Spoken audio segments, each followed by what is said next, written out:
Bine ați venit, dragilor din Zodia Fecioară, oriunde v-ați afla în această lume. Ca de fiecare dată sunt încântată să fim din nou împreună la o nouă lectură pentru perioada cuprinsă între 10 până pe 16 august. Așa că, dragilor, toți cei care aveți nu doar soarele, ci și luna, Venus, sau poate ascendentul în Zodia Fecioară, această lectură este de asemenea și pentru voi. Ca de fiecare dată vă readuc aminte, este totuși o lectură general colectivă, așa că vă rog să luați decât ceea ce va rezona cu voi. Dar înainte de a începe lectura propriu-zisă, aș vrea să fac o mică paranteză pentru săptămâna aceasta, pentru că pe data de 12 august are loc o eclipsă totală de soare, așa că rugămintea mea, dacă doriți să o urmăriți, mai ales dacă vă aflați și în țările unde ea este foarte vizibilă sau chiar și parțial vizibilă, să aveți totuși mare grijă la ochi, la vedere. De ce?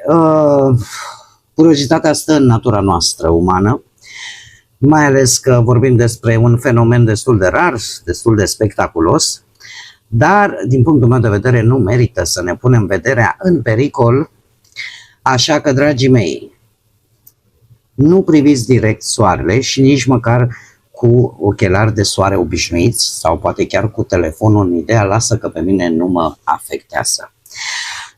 Acest fenomen, în mod normal, pentru observarea eclipselor de soare sunt necesari niște ochelari speciali, potriviți pentru acest lucru și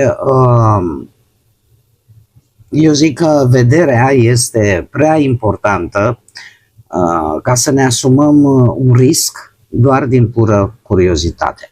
Și în special cei care aveți copilași. Da?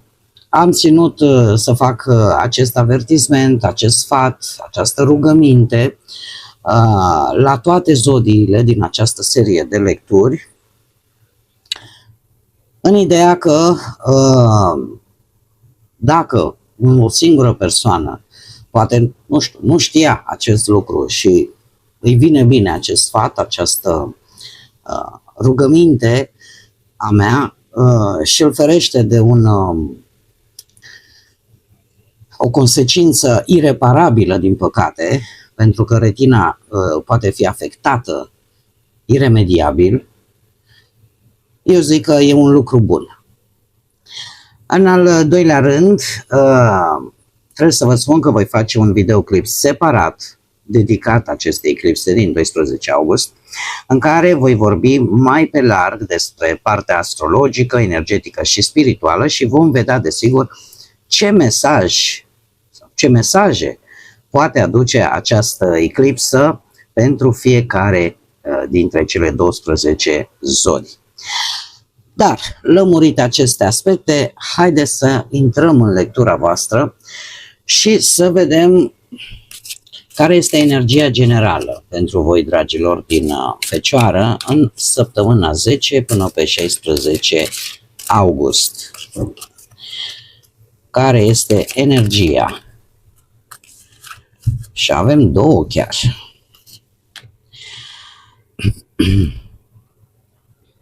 Numărul 41, 43, 5, 4, 1 și 7 și 3. Bun. Ce ne spune?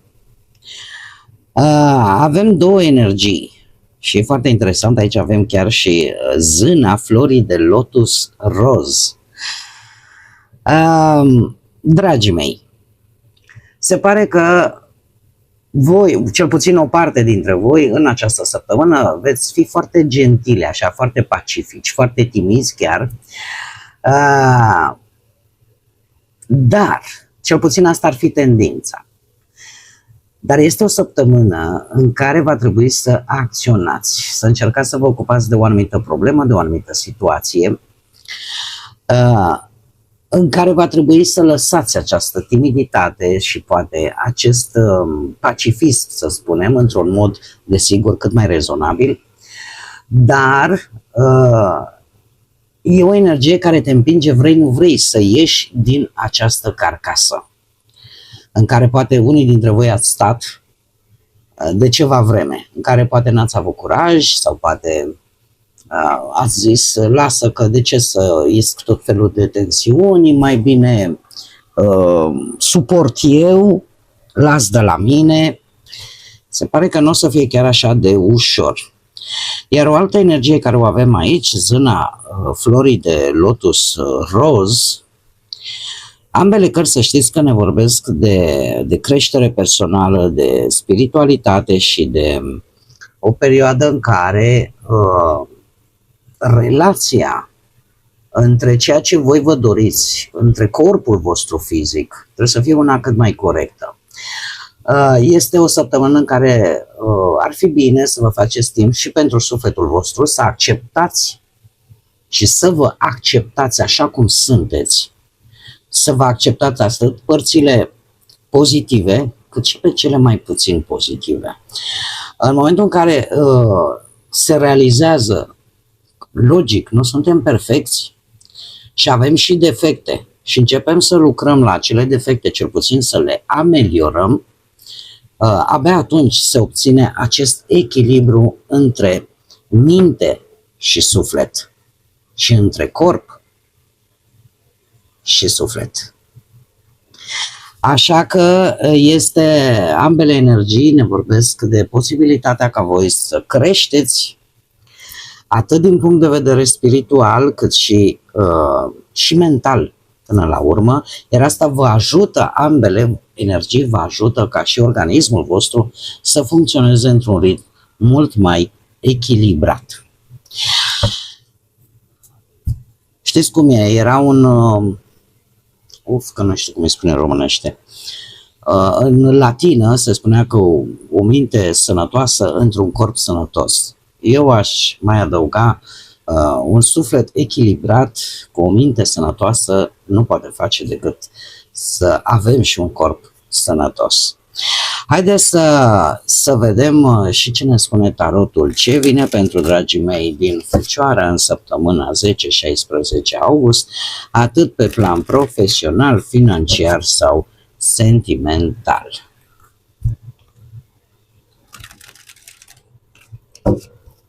Să vedem.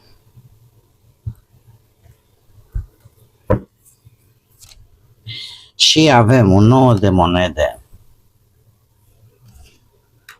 un 9 de bâte, interesant deja repetiția lui 9, 10 de bâte, 7 de cupe, surpriza săptămânii. Să le clarificăm. Clarificăm, te rog, 9 de monede pentru dragii mei din Fecioară, săptămâna 10-16. Clarificăm 9 de bâte, te rog. Clarificăm 10 de bâte. Interesant. Clarificăm 7 de cupe. Clarificăm surpriza, măi, băiatule, ce-a sărit. Ia să vedem. Dragii mei, dragi, pe parte profesională avem un 9 de monede. O satisfacție la nivel personal vis-a-vis de cariera voastră profesională sau faptul că, nu știu, reușiți să vă independizați, să vă faceți ceva autonom, nu știu. Cert este că arată capacitatea voastră de a vă bucura de ceea ce voi ați construit singurei. Se pare că în sfârșit, în această săptămână, simțiți că ați ajuns la un nivel de stabilitate, o etapă în care voi începeți să culegeți niște rezultate. Puteți primi chiar o apreciere pentru munca pe care voi o depuneți sau puteți obține o poziție mult mai stabilă sau, de ce nu, chiar și un venit un pic mai bun, dar este ceva obținut prin forțele voastre proprii. Forțe, îmi cer scuze pentru repetiție, prin propriile voastre forțe. Gata, am rectificat. De unde provine? Și avem așa, avem justiția, nu știu dacă Zodia Balanță vă spune ceva, avem un 9 de bâte și împăratul. Zodia Berbec. Puteți avea legătură în mod direct cu aceste zodii pe ascendent sau nu, sau puteți să aveți anumite personaje în jurul vostru profesional care să corespundă cu aceste zodii. Acum, de unde vine totuși acest nou de monede?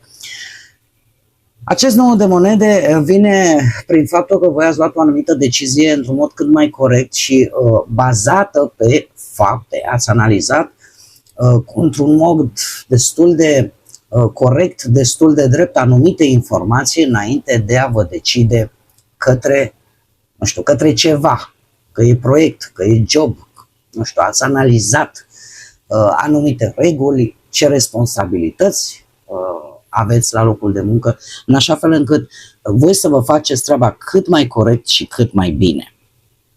Pe de altă parte, 9 de bâte mi-arată că nu a fost ușor.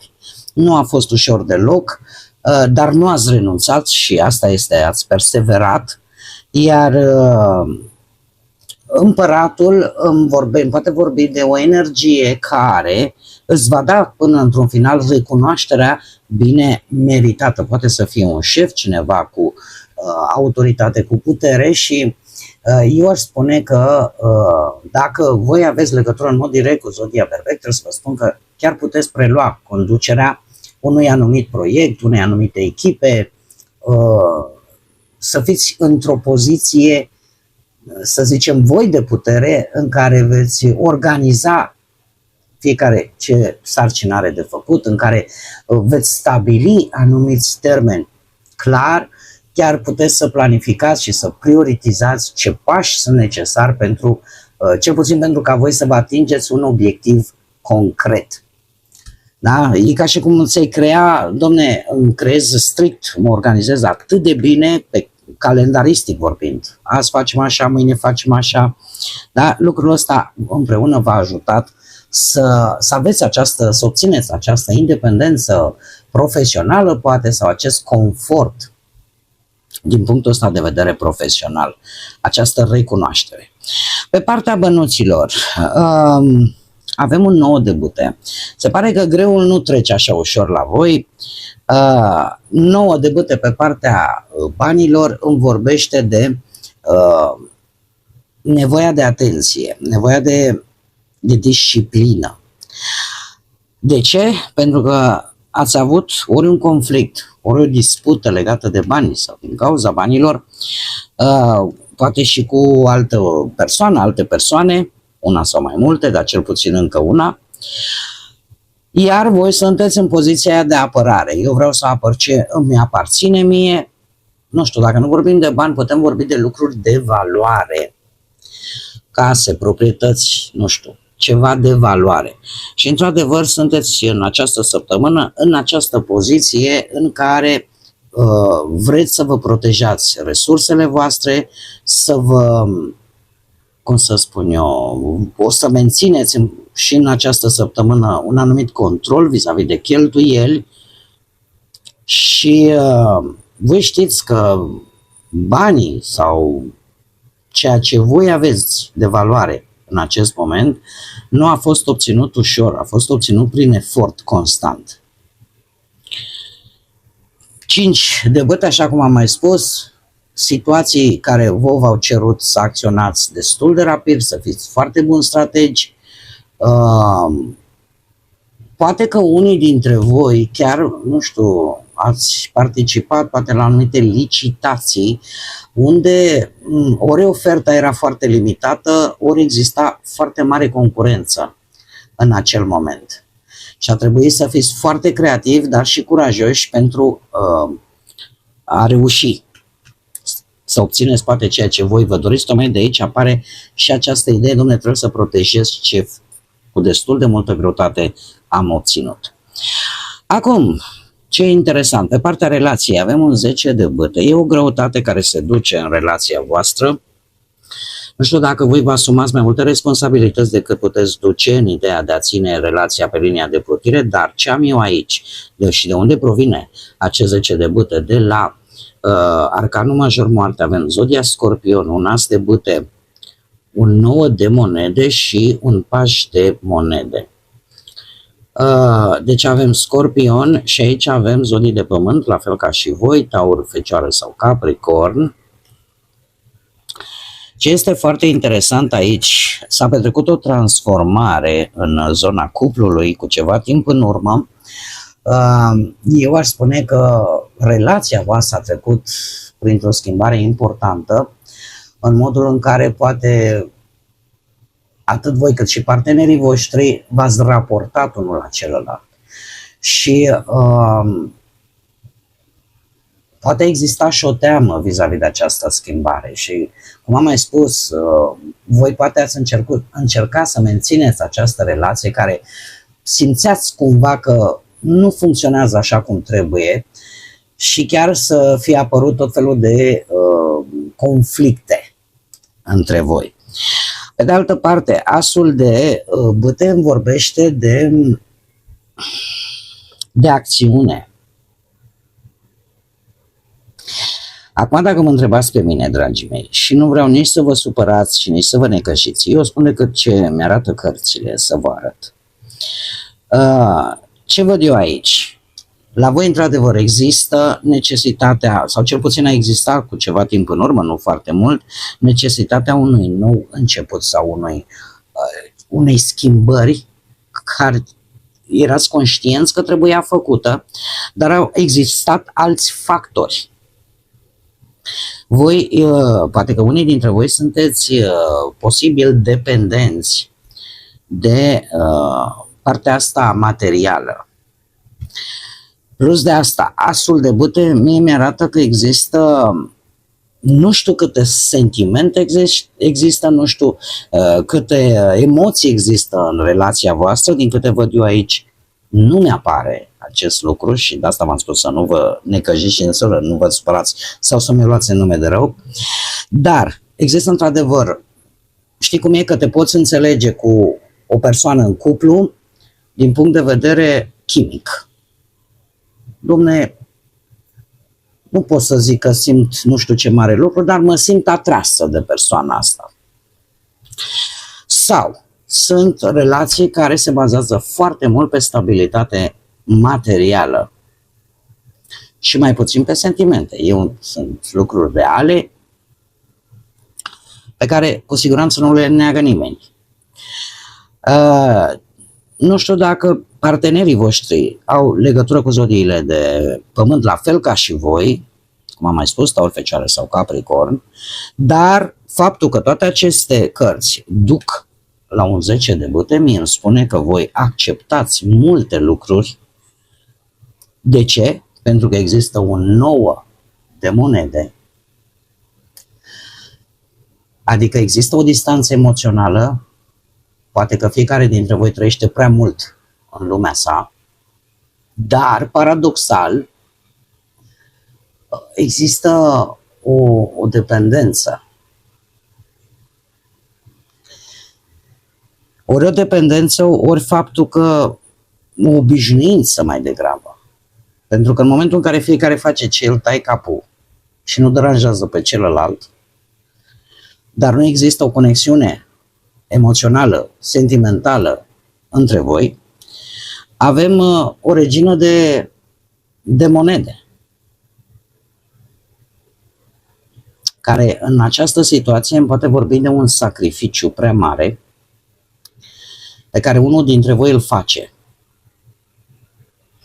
Este un sacrificiu în ideea de a ține lucrurile sub control în relația voastră, în așa fel încât să se mențină cel puțin o anumită stabilitate care, din păcate, vă costă. Costă pentru că duce la acest 10 de bâte.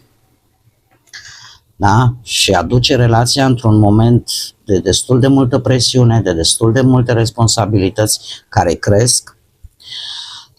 E posibil să existe anumite probleme în familie, e posibil să existe anumite planuri pe care voi vi le-ați făcut în comun, dar din păcate decât unul își aduce aportul. Așa că, desigur, așa cum vă spun de fiecare dată, depinde foarte mult de voi ce vreți să faceți pe mai departe, cărțile decât arată energiile. În tot cazul, pentru cei în cuplu, povara acestor responsabilități, acestor, de ce nu, compromisuri pe care voi le faceți, poate să vă aducă și o stare de stres, o stare de tensiune între voi și uneori chiar ca voi să simțiți că purtați tot acest greu în relație. Și asta, desigur că la un moment dat epuizează. Dar, cum am mai spus, depinde foarte mult de voi dacă veți vrea până la urmă să faceți o schimbare cu adevărat sau nu. Cei care sunteți singuri, avem un 7 de cupe, un 7 de cupe provenit de la un 2 de monede. Ce îmi spune asta? Asta îmi spune că e posibil ca cu ceva timp în urmă să fie apărut două oportunități. Două oportunități, ați fost oarecum prinși ce fac. Și mare atenție când spun pentru cei singuri, dragilor, cei care nu vă interesează să mai aveți pe cineva în viețile voastre. Eu n-am ce să fac, eu spun când îmi arată cărțile că într-adevăr există un dezinteres, eu asta spun. Da? Și am închis paranteza. Deci, cu ceva timp în urmă, au apărut niște alegeri între două persoane, între două oportunități, poate chiar de relație, două întâlniri, de ce nu? Cert este că sunt persoane diferite. Sunt persoane, poate unele, una cel puțin din aceste două persoane, posibil să fie din zona asta a amicițiilor, a prieteniilor. Adică să o cunoașteți, dar sub forma asta, la început. Lucru care a dus la acest 7 de cupe. De ce? Pentru că e destul de greu pentru voi să alegeți, să spunem așa, corect. De ce? Pentru că ambele întâlniri e posibil să pară promițătoare. Ambele persoane să pară că prezintă un anumit potențial. Dar 7 de cupe vine și cu acest avertisment, că nu toate sunt reale. Așa că este o săptămână în care bine ar fi să nu vă lăsați totuși duși de emoții, da? Care sunt trecătoare până la urmă. De ce? Pentru că puteți fi foarte ușor dezamăgiți, mai ales dacă veți alege greșit. Așa că, cunoscându-vă pe voi și caracteristicile acestei zodii de pământ, fecioară în speță, analizați totuși. În momentul în care atât mintea cât și sufletul vostru, intuiția voastră vă spune, Dumnezeu, că e prea frumos să fie adevărat, ce vă rămâne bun de făcut decât să obțineți informații, decât să obțineți ceva palpabil, ceva concret, în așa fel încât alegerea voastră să fie una cât mai benefică pentru voi. Surpriza săptămânii o aduce un 6 de cupe, ceva din trecut, și avem luna. Zodia Pești. Dragilor, surpriza are legătură în mare parte cu o situație, o persoană din trecutul, mare atenție, din trecutul îndepărtat. De unde provine? Și vine așa pe nepusă masă. De la arcanul major Luna. Asta mi arată niște lucruri care în trecut v-au creat confuzie, v-au creat posibil anumite iluzii, anumite temeri, lucruri care, situații, persoane neclare, informații incomplete, tot felul de promisiuni care nici la momentul respectiv nu erau foarte clare. Cum de asemenea ne poate vorbi, nu știu, de situații financiare neclare care revin pentru a fi reexaminate, contracte neexplicate bine, cheltuieli ascunse posibil, da? Anumite, cum să spun eu, neînțelegeri din trecutul îndepărtat care revin în viața voastră, nu revin întâmplător, să știți, revin pentru a fi soluționate. Acum, Încă un aspect important, luna nu ne vorbește numai despre lucruri neclare, ne vorbește și de o intuiție foarte bine pusă la punct. Și nu ar fi rău ca în această săptămână să o lăsați să-și facă treaba și să încercați să vă ascultați propria intuiție, acea voce interioară care de multe ori o trecem cu vederea. Dar este clar că ceva din trecut revine în viața voastră, tocmai pentru că are nevoie de o clarificare. Nu mai merge să lăsați lucrurile așa în ceață. Haideți să vedem care e mesajul pentru voi, dragilor din Fecioară, săptămâna 10-16 august. Care este mesajul copilului interior? Să vedem ce avem noi aici. Și ce să vedeți, dragilor, acest mesaj are legătură foarte mare cu cele două energii de la începutul lecturii, energiile generale, pentru că ne vorbește de prezență conștientă, o atenție conștientă vis-a-vis de momentul prezent. Partea de lumină, se pare că sunteți capabili în această săptămână să conștientizați foarte bine, să vă concentrați foarte bine, să fiți prezenți, dar cu adevărat prezenți în ceea ce voi faceți, dar desigur avem și partea de umbră.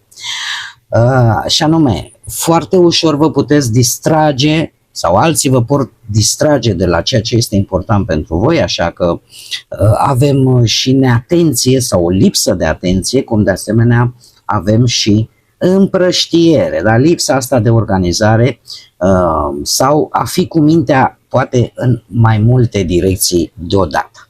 Ce ne spune mesajul?